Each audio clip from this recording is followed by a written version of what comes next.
Kemungkinan kita mengalami kecelakaan kerja adalah 3 banding 1000. Angka yang kecil bukan? We might even ask, emangnya aku bakal jadi bagian dari angka tersebut ya? Tapi pertanyaan sebenarnya adalah, apakah kita benar-benar siap ketika harus menghadapinya?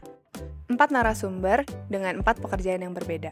2 dari sektor formal dan 2 dari informal. Walau berbeda, tingkat risiko pekerjaan mereka bisa dikategorikan sebagai risiko tinggi. Bagaimana pandangan mereka atas risiko pekerjaan yang harus mereka hadapi? Dan apakah mereka sudah terjamin oleh BPJS Ketenagakerjaan? Sangat tinggi. Kalau dari risiko banyak juga kan udah naik turun dari mobil. Dari segi kesehatan kan banyak ininya, namanya juga sampah. Sementara kan buat alat-alat ini kurang memadai kan di sini. Kerjaanku ini sangat beresiko banget ya. Field engineer itu langsung hands on gitu di lapangan untuk nanganin alat-alatnya untuk ngebor. Kita sangat terekspos dengan bahaya-bahaya yang ada di field, misalnya tekanan tinggi, temperatur tinggi, alat-alat berat.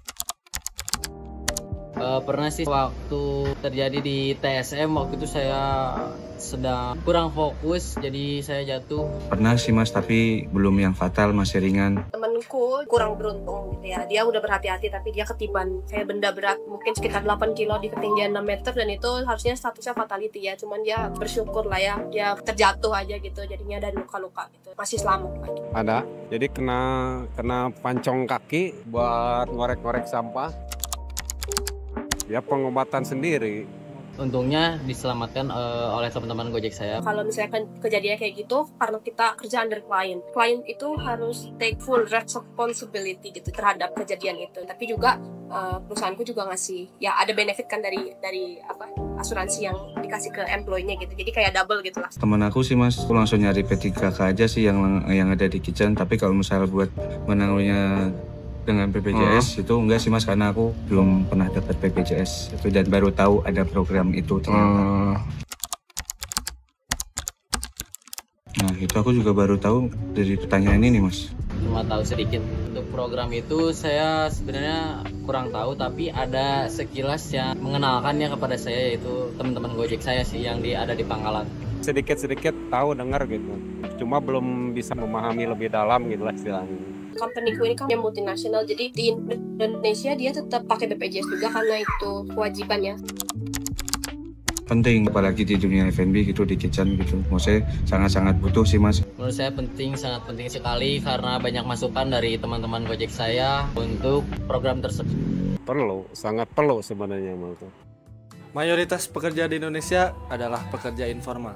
Nyatanya, pekerja formal saja masih ada yang belum terdaftar. Pun menyadari adanya program seperti JKK di BPJS Ketenagakerjaan. Lalu, apa kabar pekerja informal kita? Para pekerja informal adalah penyokong kehidupan kita. Dan resiko kecelakaan kerja yang harus mereka hadapi adalah nyata. Pekerjaan rumah kita masih banyak. Bersama, kita bisa wujudkan keadilan dan kesejahteraan pekerja Indonesia dengan mengajak keluarga, teman, dan kerabat untuk menjadi peserta BPJS Ketenagakerjaan. Mungkin kamu bertanya, emangnya kalau kita daftar, kita beneran dapat klaimnya ya?